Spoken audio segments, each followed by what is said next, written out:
Hello everyone, स्वागत है आप सभी का एक बार फिर से हमारे यूट्यूब चैनल विलेजर्स कॉन्सेप्ट में। तो दोस्तों, आज का जो वीडियो लेके आए हैं यह किरण पब्लिकेशन की तरफ से जो model practice set book launch किया गया था second inter level vacancy Bihar SSC के लिए, जिसमें कि टोटल इस बुक में 30 मॉडल प्रैक्टिस सेट दिया हुआ है। तो आज हम लोग इसका छठा मॉडल प्रैक्टिस सेट कवर करेंगे, ठीक है फ्रेंड्स। और इस वीडियो से पहले हम लोग इस बुक का 5 मॉडल प्रैक्टिस सेट पूरा कवर कर चुके हैं।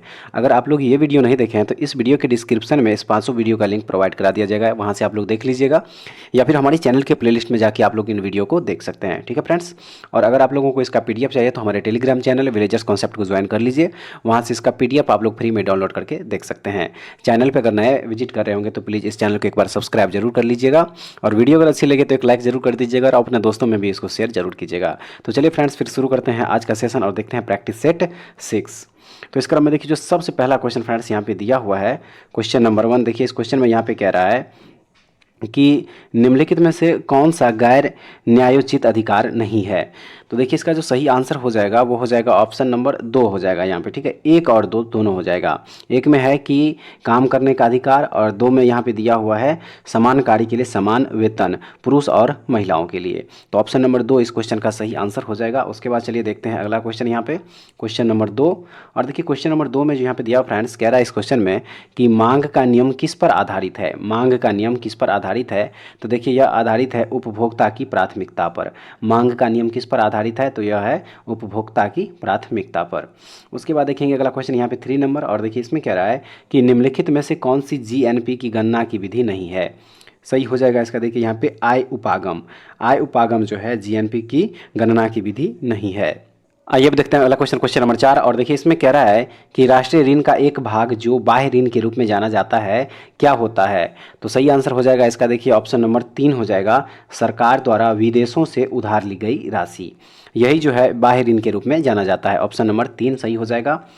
अगला क्वेश्चन देखिए यहाँ पे क्वेश्चन नंबर 5। और देखिए क्वेश्चन नंबर 5 में यहाँ पे कह रहा है कि वह बिना व्यय को लागतें जो तब उत्पन्न होती है जब कोई उत्पादक फर्म स्वयं स्वामित्व रखती है तथा उत्पादन की कुछ चीज़ों की पूर्ति करती है, क्या कहलाती है।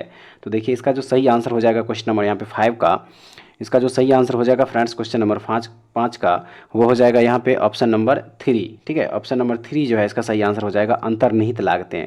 क्या हो जाएगा? अंतर्निहित लागतें हो जाएगा। अगला देख लीजिए यहाँ पे क्वेश्चन नंबर 6। और देखिए क्वेश्चन नंबर 6 जो यहाँ पे दिया फ्रेंड्स, इस क्वेश्चन में यहाँ पे कह रहा है कि ग्राम राज्य के माध्यम से राम राज्य के बारे में किसने कहा था। राम राज्य के बारे में किसने कहा था? तो यह कहा था महात्मा गांधी ने। महात्मा गांधी ने कहा था ग्राम राज्य के माध्यम से राम राज्य। नेक्स्ट देखेंगे यहाँ पे क्वेश्चन नंबर 7। और देखिए क्वेश्चन नंबर 7 जो यहाँ पे दिया फ्रेंड्स, कह रहा है इस क्वेश्चन में कि संविधान के अंतर्गत भारतीय लोकतंत्र के आदर्शों को हम कहाँ देख सकते हैं। तो हम लोग देख सकते हैं प्रस्तावना में। कहाँ देख सकते हैं? प्रस्तावना में देख सकते हैं। नेक्स्ट देखेंगे क्वेश्चन नंबर 8। और देखिए इस क्वेश्चन में यहाँ पे कह रहा है कि भारत के नियंत्रक तथा महालेखा परीक्षक की नियुक्ति कौन करता है। तो इसकी नियुक्ति करता है, याद रखिएगा, राष्ट्रपति। कौन नियुक्ति करता है? राष्ट्रपति नियुक्ति करता है। नेक्स्ट है भारतीय संविधान का कौन सा अनुच्छेद राज्य सरकारों को ग्राम पंचायतों के गठन का निर्देश देता है। तो सही आंसर हो जाएगा इसका। देखिए ऑप्शन नंबर यहाँ पे 3, अनुच्छेद 40 जो है इसका सही आंसर हो जाएगा। चलिए अब देखते हैं अगला क्वेश्चन, क्वेश्चन नंबर 10 में क्या कर रहा है। देखिए क्वेश्चन नंबर 10 जो यहाँ पे फ्रेंड्स दिया हुआ है, कह रहा है कि भारत के महान्यायवादी को कहाँ पर सुनवाई करने का अधिकार है। सही आंसर है इसका। देखिए भारत का कोई भी विधि न्यायालय, ठीक है, भारत का कोई भी विधि न्यायालय में भारत के महान्यायवादी को सुनवाई करने का अधिकार है। ऑप्शन नंबर 4 इसका सही आंसर हो जाएगा। उसके बाद चलिए देखते हैं अगला क्वेश्चन यहाँ पे 11 नंबर, क्वेश्चन नंबर यहाँ पे 11 देखेंगे। और देखिए इस क्वेश्चन में यहाँ पे कह रहा है कि प्राचीन चोल साम्राज्य की राजधानी कहाँ पर थी। प्राचीन चोल साम्राज्य की राजधानी कहाँ पर थी? तो यहाँ पे हो जाएगा उदयपुर, ठीक है। उदयपुर जो है इसका सही आंसर हो जाएगा। उसके बाद देखिए अगला क्वेश्चन यहाँ पे क्या कह रहा है। देखिए अगला क्वेश्चन यहाँ पे दिया हुआ है, कह रहा है कि नीचे दिए गए दिल्ली के सुल्तानों के वंशों को कालानुक्रम में व्यवस्थित कीजिए, ठीक है। यहाँ पे दिया हुआ है खिलजी, तुगलक, सैयद और गुलाम। तो देखिए 12 नंबर जो क्वेश्चन यहाँ पे फ्रेंड्स दिया हुआ है, 12 नंबर क्वेश्चन जो यहाँ पे दिया हुआ है, इस क्वेश्चन का जो सही आंसर हो जाएगा फ्रेंड्स यहाँ पे, वो हो जाएगा यहाँ पे 4 हो जाएगा। ऑप्शन नंबर 4 जो है इसका सही आंसर हो जाएगा। उसके बाद देख लीजिए यहाँ पे अगला क्वेश्चन यहाँ पे 13 नंबर। और देखिए इसमें है कि भारत में डच का सबसे प्रारंभिक उपनिवेश कहाँ था। भारत में डच का सबसे प्रारंभिक उपनिवेश कहाँ था? तो वो हो जाएगा यहाँ पे ऑप्शन नंबर 2 हो जाएगा, यानी कि पुलिकट में। पुलिकट जो है इसका सही आंसर हो जाएगा। उसके बाद देखिए अगला क्वेश्चन यहाँ पे, और देखिए इसमें यहाँ पे कह रहा है कि ब्रिटिश शासन के दौरान तत्कालीन मद्रास प्रेसिडेंसी में रैयतवारी प्रणाली की शुरुआत करने वाला कौन था? तो वो हो जाएगा यहाँ पे ऑप्शन नंबर 3 थॉमस मुनरो। ठीक है, तत्कालीन मद्रास प्रेसिडेंसी में रैयतवारी प्रणाली की शुरुआत करने वाला कौन था? तो वह था थॉमस मुनरो, ऑप्शन नंबर 3। अगला देख लीजिए यहाँ पे 15 नंबर, इसमें कह रहा है कि निम्नलिखित में से कौन सा व्यक्ति इटली के एकीकरण से संबंधित नहीं था? तो वो हो जाएगा यहाँ पे ऑप्शन नंबर 3 मुसोलिनी। ठीक है, मुसोलिनी जो है इटली के एकीकरण से संबंधित नहीं था। नेक्स्ट देख लीजिए यहाँ पे 16 नंबर क्वेश्चन, और देखिए इस क्वेश्चन में यहाँ पे कह रहा है कि बृहत्तर यानी कि ग्रेटर हिमालय का दूसरा नाम क्या है? तो देखिए इसका दूसरा नाम है हिमाद्री। बृहत्तर हिमालय का दूसरा नाम क्या है? तो वह है हिमाद्री, ऑप्शन नंबर 1। अगला देख लीजिए यहाँ पे 17 नंबर, और देखिए इसमें कह रहा है कि ज्वालामुखी के कप आकार के मुख को क्या कहते हैं? तो यह सही हो जाएगा इसका, देखिए क्रेटर। ज्वालामुखी के कप आकार के मुख को क्या कहा जाता है? क्रेटर कहा जाता है, ऑप्शन नंबर 3। अगला क्वेश्चन देखेंगे 18 नंबर, और देखिए इसमें कह रहा है कि दक्षिण अमेरिका के शीत शीतोष्ण घास स्थलों को क्या कहते हैं? सही आंसर हो जाएगा इसका, देखिए पंपास। दक्षिण अमेरिका के शीत शीतोष्ण घास स्थलों को पंपास कहा जाता है, ऑप्शन नंबर 1 सही हो जाएगा। नेक्स्ट देखेंगे 19 नंबर, और इसमें कह रहा है कि निम्नलिखित में से किस बायोम को विश्व की ब्रेड बास्केट कहा जाता है? विश्व की ब्रेड बास्केट कहा जाता है किस बायोम को? तो सही हो जाएगा इसका, देखिए मध्य अक्षांश घास स्थल। मध्य अक्षांश घास स्थल को जो है विश्व की ब्रेड बास्केट के रूप में भी जाना जाता है, ऑप्शन नंबर 1 सही हो जाएगा। अगला देख लीजिए यहाँ पे 20 नंबर, और देखिए इसमें कह रहा है कि एशिया तथा उत्तरी अमेरिका किसके द्वारा पृथक होते हैं? एशिया तथा उत्तरी अमेरिका किसके द्वारा पृथक होते हैं? तो यह होते हैं बेरिंग जल डमरू मध्य के द्वारा। ठीक है, बेरिंग जल डमरू मध्य के द्वारा जो है एशिया तथा उत्तरी अमेरिका पृथक होते हैं। चलिए देखेंगे अब अगला क्वेश्चन यहाँ पे क्वेश्चन नंबर 21, और देखिए क्वेश्चन नंबर 21 यहाँ जो दिया हुआ फ्रेंड्स, कह रहा है इसमें पर्यावरणीय जागरूकता के अंग्रेजी अक्षर पी से आरंभ होने वाले प्रसिद्ध 3 शब्द कौन से हैं? प्रसिद्ध 3 शब्द कौन से हैं? तो देखिए वह 3 शब्द जो है वह है पॉपुलेशन, पॉवर्टी और पोल्यूशन। ठीक है, पॉपुलेशन, पॉवर्टी और पोल्यूशन, ये 3 शब्द जो है इसका सही आंसर हो जाएगा। अगला देख लीजिए यहाँ पे 22 नंबर क्वेश्चन, और देखिए इसमें कह रहा है कि किसी झील की तली में अवरुद्ध जल को क्या कहते हैं? अवरुद्ध जल को क्या कहते हैं? तो उसे कहा जाता है अधःसर। क्या कहा जाता है? अधःसर कहा जाता है। उसके बाद देखिए अगला क्वेश्चन यहाँ पे 23 नंबर है, और इसमें कह रहा है कि दक्षिण भारत के निम्नलिखित राजनेताओं में से कौन ऐसा है जिसने फिल्मों में अभिनय नहीं किया है? जिसने फिल्मों में अभिनय नहीं किया है, सही हो जाएगा इसका, देखिए यहाँ पे option number 1 CN Annadurai. CN Annadurai दक्षिण भारत के ऐसे राजनेता है जिसने फिल्मों में अभिनय नहीं किया है, ऑप्शन नंबर 1 सही हो जाएगा। आइए देखते हैं अगला क्वेश्चन 24 नंबर, और देखिए इसमें कह रहा है कि निम्नलिखित में से कौन सा दिवस ऐसा है जो हर वर्ष किसी निश्चित तिथि पर नहीं मनाया जाता है? तो देखिए वो हो जाएगा ऑप्शन नंबर 4 में जो दिया हुआ है विश्व पर्यावास यानी कि हैबिटेट दिवस। यह जो है किसी निश्चित तिथि पर नहीं मनाया जाता, ऑप्शन नंबर 4 इसका सही आंसर हो जाएगा। अगला देख लीजिए यहाँ पे 25 नंबर, और देखिए इसमें कह रहा है कि निम्नलिखित में से कौन सी उपन्यास भारत के स्वतंत्रता सेनानियों के लिए प्रेरणा का स्रोत बनी थी? कौन सा उपन्यास? सही हो जाएगा इसका, देखिए यहाँ पे ऑप्शन नंबर 2 हो जाएगा आनंद मठ। देखिए आनंद मठ उपन्यास जो है भारत के स्वतंत्रता सेनानियों के लिए प्रेरणा का स्रोत बना था, ऑप्शन नंबर 2 सही हो जाएगा। अगला देख लीजिए 26 नंबर, और देखिए इसमें कह रहा है कि स्वराज पार्टी के संस्थापक इनमें से कौन थे? तो देखिए सही आंसर है इसका देशबंधु CR दास। देखिए देशबंधु CR दास जो है स्वराज पार्टी के संस्थापक थे। उसके बाद देखेंगे अगला क्वेश्चन यहाँ पे 27 नंबर, और देखिए इस क्वेश्चन में कह रहा है कि निम्नलिखित में से कौन सा स्मारक विश्व धरोहर के स्मारकों में सबसे पहले बसा हुआ स्मारक है? तो वो हो जाएगा यहाँ पे देखिए ऑप्शन नंबर 3 जैसलमेर किला। जैसलमेर किला जो है विश्व धरोहर के स्मारकों में सबसे पहले बसा हुआ स्मारक है। अगला क्वेश्चन देखेंगे 28 नंबर, और देखिए 28 नंबर जो क्वेश्चन यहाँ पे दिया कह रहा है इसमें कि भारत का सबसे बड़ा सिंचाई नहर इनमें से कौन सा है? देखिए ऑप्शन इस तरफ यहाँ पे दिया हुआ है क्वेश्चन नंबर 28 का। तो देखिए इसका जो सही आंसर हो जाएगा फ्रेंड्स 28 का वो हो जाएगा ऑप्शन नंबर यहाँ पे 4 हो जाएगा ऊपरी गंगा नहर। ठीक है, ऊपरी गंगा नहर इसका आंसर हो जाएगा। अगला देख लीजिए 29 नंबर, इसमें कह रहा है कि खिलजी राजवंश का शासनकाल इनमें से कौन सा था? सही आंसर हो जाएगा ऑप्शन नंबर 2। देखिए 1290 ईस्वी से लेकर 1320 ईस्वी तक, 1290 से 1320 जो है खिलजी राजवंश का शासन था, याद रखिएगा। उसके बाद चलिए देखते हैं अगला क्वेश्चन यहाँ पे 30 नंबर। देखिए क्वेश्चन नंबर 30 जो यहाँ पे दिया फ्रेंड्स, कह रहा है इसमें बिहार के पटना संग्रहालय की सर्वाधिक चर्चित मूर्ति कौन सी है? सर्वाधिक चर्चित मूर्ति देखिए वो हो जाएगा यहाँ पे दीदारगंज से प्राप्त यक्षिणी की मूर्ति। ठीक है, दीदारगंज से प्राप्त यक्षिणी की जो मूर्ति है वह पटना संग्रहालय की सर्वाधिक चर्चित मूर्ति है। आइए अब देखते हैं अगला क्वेश्चन 31 नंबर। और देखिए इसमें कह रहा है कि बिहार सरकार ने राज्य के किस शहर में अलीगढ़ मुस्लिम यूनिवर्सिटी की शाखा खोलने के लिए जमीन आवंटित किया है। सही हो जाएगा इसका देखिए किशनगंज में। कहाँ पे? किशनगंज में। ऑप्शन नंबर 1 सही हो जाएगा। अगला देख लीजिए यहाँ पे 32 नंबर में कह रहा है कि निम्न में से भारतीय नौसेना का सबसे बड़ा गाइडेड मिसाइल ध्वंसक कौन सा है। तो वह हो जाएगा देखिए यहाँ पे option number 1 INS Visakhapatnam. INS Visakhapatnam सही हो जाएगा। आइए अब देखते हैं अगला क्वेश्चन 33 नंबर। और देखिए इसमें कह रहा है कि कारा टैग पास के संदर्भ में निम्नलिखित कथनों पर विचार करें और ऊपर दिए गए कथनों में से कौन सा इनमें से सही है। सही हो जाएगा देखिए इसका यहाँ पे ऑप्शन नंबर 2 हो जाएगा, केवल 2।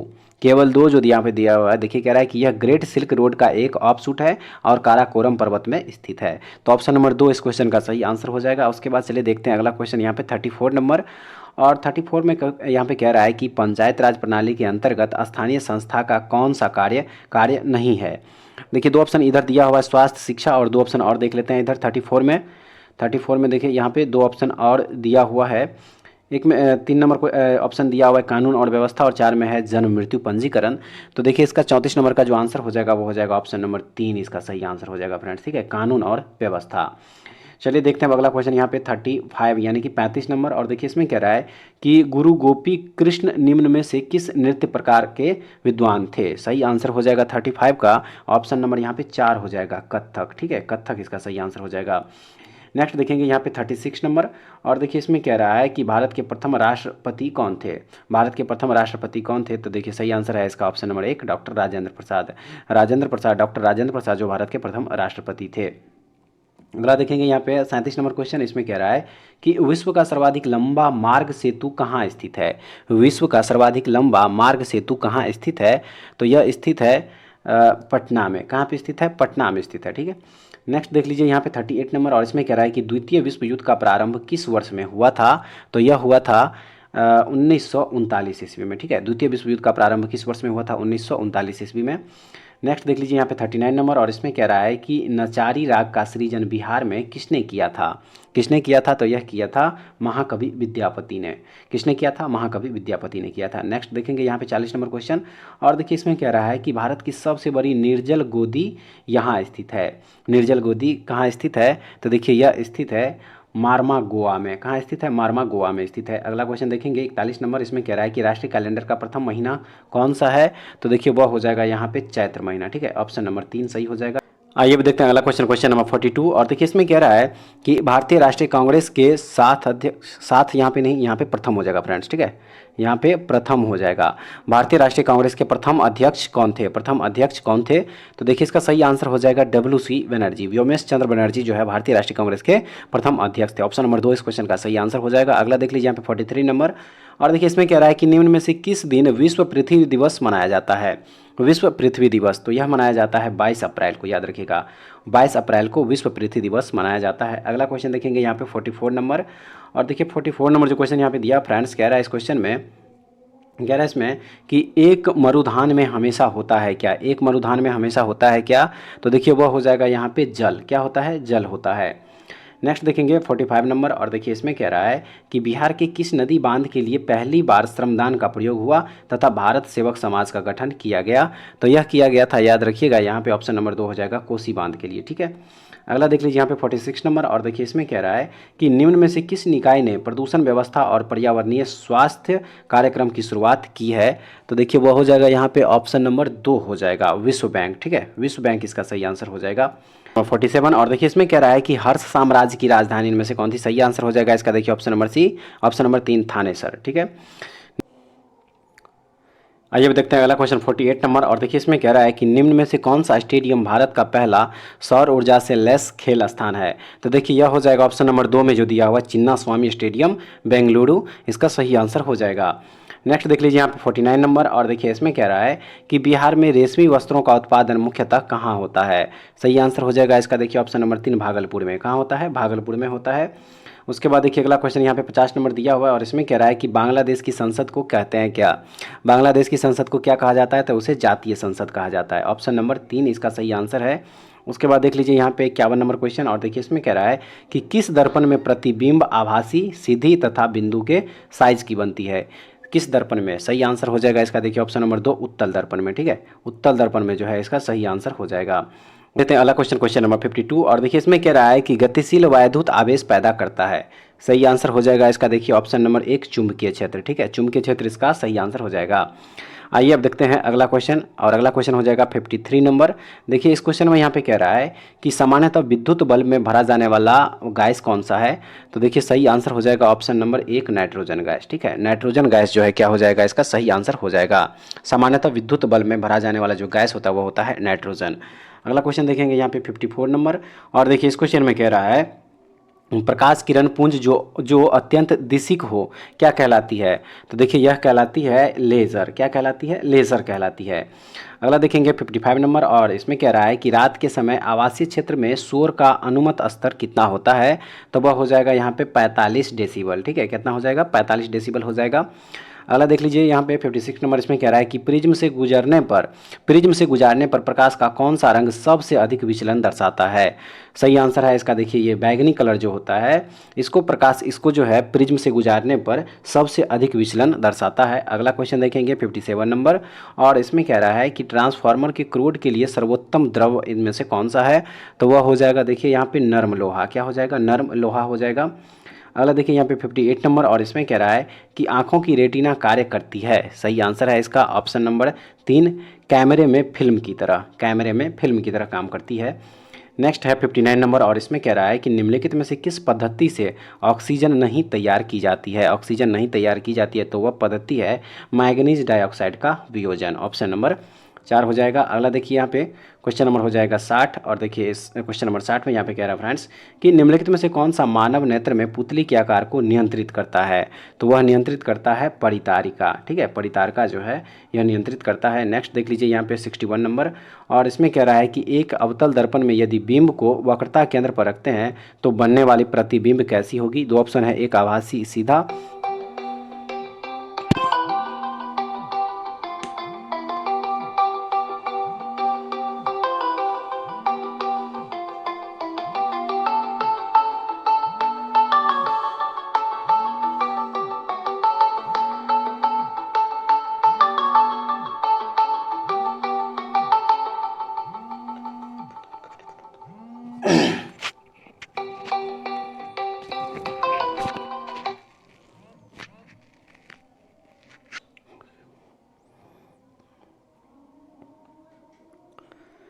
आइए अब देखते हैं अगला क्वेश्चन, क्वेश्चन नंबर 61। और देखिए इसमें कह रहा है कि एक अवतल दर्पण में यदि बिंब को वक्रता केंद्र पर रखते हैं तो बनने वाली प्रतिबिंब कैसी होगी। देखिए दो ऑप्शन दिया हुआ है, एक आभासी एक सीधा। दो ऑप्शन और यहाँ पे दिया हुआ है, देखिए इसको देख लेते हैं। दो ऑप्शन यहाँ पे एक और दिया हुआ है। क्वेश्चन नंबर 3 ऑप्शन नंबर 3 में दिया हुआ है छोटा, और 4 में दिया हुआ है वक्रता केंद्र पर स्थित। तो देखिए इसका सही आंसर हो जाएगा 61 का, वो हो जाएगा यहाँ पे वक्रता केंद्र पर स्थित हो जाएगा। ठीक है, ऑप्शन नंबर 4 इसका सही आंसर है। अगला देख लीजिए यहाँ पे 62 नंबर। और देखिए इस क्वेश्चन में कह रहा है कि सोडियम थायोसल्फेट का उपयोग फोटोग्राफी में किस कारण से होता है। तो वो हो जाएगा यहाँ पे वर्ण बनाने की क्षमता। ठीक है, वर्ण बनाने की क्षमता। अगला देखेंगे यहाँ पे 63 नंबर। और देखिए इसमें कह रहा है कि ग्लूकोज के अणु किस में टूटते हैं। तो सही आंसर है इसका ऑप्शन नंबर 1 पायरुविक एसिड में। ग्लूकोज के जो अणु है वह पायरुविक एसिड में टूटते हैं। नेक्स्ट देखिए यहाँ पे 64 नंबर। और इसमें कह रहा है कि किस प्रकार के पौधों में तना कमजोर होता है तथा ये आसपास के ढांचे की सहायता से ऊपर चढ़ते हैं। सही आंसर है इसका ऑप्शन नंबर 2 आरोही। ठीक है, आरोही जो है इसका सही आंसर हो जाएगा। अगला देख लीजिए यहाँ पे 65 नंबर। और इसमें कह रहा है कि किस प्रकार के पौधे बहुत ऊंचे होते हैं तथा इनके तने सुदृढ़ एवं गहरे भूरे होते हैं। सही आंसर हो जाएगा इस क्वेश्चन का ऑप्शन नंबर 1 वृक्ष। ठीक है, वृक्ष हो जाएगा इसका।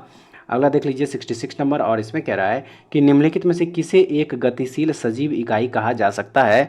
तो सही आंसर हो जाएगा इसका 1। ठीक है, 1 इसका सही आंसर होगा। अगला देख लीजिए यहाँ पे 67 नंबर। और इसमें कह रहा है कि साग सब्जी और फल हमारे आहार का हिस्सा होना चाहिए क्योंकि ये किसे बढ़ाते हैं।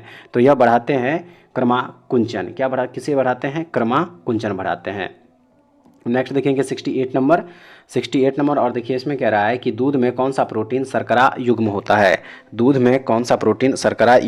है। तो देखिए इसका सही आंसर हो जाएगा 68 का, वो हो जाएगा ऑप्शन नंबर यहाँ पे 2 कैसीन और लैक्टोज। क्या हो जाएगा, कैसीन और लैक्टोज हो जाएगा। ठीक है फ्रेंड्स, उसके बाद चलिए देख लेते हैं अगला क्वेश्चन यहाँ पे 69 नंबर। और देखिए इस क्वेश्चन में यहाँ पे कह रहा है कि मलेरिया मादा एनाफिलिस से फैलता है, इसकी खोज किसने की थी। तो यह खोज किया गया था रोनाल्ड रॉस के द्वारा। ऑप्शन नंबर 4 हो जाएगा। अगला देख लीजिए यहाँ पे 70 नंबर क्वेश्चन। और देखिए इसमें कह रहा है कि BCG टीका कितनी उम्र में लगाया जाता है। BCG टीका कितनी उम्र में लगाया जाता है। आइए इधर ऑप्शन देख लेते हैं। तो ऑप्शन जो इसका दिया हुआ 4 ऑप्शन, देखिए इसका जो सही आंसर हो जाएगा क्वेश्चन नंबर 70 का, वो हो जाएगा यहाँ पे ऑप्शन नंबर 4 हो जाएगा। 15 दिन के भीतर लगाया जाता है, ठीक है, 15 दिन के भीतर। अगला देखेंगे यहाँ पे 71 नंबर। और देखिए इस क्वेश्चन में यहाँ पे कह रहा है कि प्लेग किससे फैलता है। प्लेग किससे फैलता है, तो यह फैलता है जीवाणु से, ठीक है, जीवाणु से फैलता है। नेक्स्ट है यहाँ पे 72 नंबर। इसमें कह रहा है कि निम्न में से कौन से ग्रहों के चारों ओर घूमने वाले उपग्रह नहीं है। तो देखिए वह हो जाएगा यहाँ पे ऑप्शन नंबर 2, बुध और शुक्र हो जाएगा, ऑप्शन नंबर 2। अगला देखिए यहाँ पे 73 नंबर। इसमें कह रहा है कि निम्नलिखित में से किसके भीतर बृहस्पति का गैलीलियन उपग्रह नहीं है। तो वो हो जाएगा ऑप्शन नंबर यहाँ पे 4, डीमोस हो जाएगा, ठीक है फ्रेंड्स। उसके बाद देखिए अगला क्वेश्चन 74 नंबर। और इसमें कह रहा है कि भारतीय परमाणु विज्ञान का जनक किसे कहा जाता है। तो यह कहा जाता है होमी जहांगीर भाभा को, ठीक है, होमी जहांगीर भाभा को जो है भारतीय परमाणु विज्ञान का जनक कहा जाता है। आइए फ्रेंड्स अब देखते हैं अगला क्वेश्चन यहाँ पे 75 नंबर। और देखिए इसमें कह रहा है कि GUI किसका संक्षिप्त रूप है। तो यह हो जाएगा ग्राफिकल यूजर इंटरफेस का, ग्राफिकल यूजर इंटरफेस का संक्षिप्त रूप है GUI, ठीक है फ्रेंड्स। तो फ्रेंड्स ये था किरण पब्लिकेशन की तरफ से जो अभी हम लोग बिहार SSC के लिए मॉडल प्रैक्टिस सेट कवर कर रहे हैं। आज इसका 6ठा प्रैक्टिस सेट कवर किए और इसमें हम लोग टोटल 75 क्वेश्चन देखे हैं, जिसमें से कि GK GS करंट अफेयर्स और जनरल साइंस का क्वेश्चन था इसमें, ठीक है फ्रेंड्स। और बाकी के जो 75 क्वेश्चन है जिसमें कि रीजनिंग और मैथ का क्वेश्चन है, इसका PDF आप लोगों को हमारे टेलीग्राम चैनल से मिल जाएगा। विलेजर्स कॉन्सेप्ट को ज्वाइन कर लीजिए, वहाँ से इसका PDF आप लोग डाउनलोड करके देख लीजिएगा, ठीक है फ्रेंड्स। तो ऐसे वीडियो पाने के लिए हमारे चैनल के साथ जुड़े रहिए। नेक्स्ट वीडियो में दोबारा फिर से मिलते हैं, तब तक के लिए जय हिंद।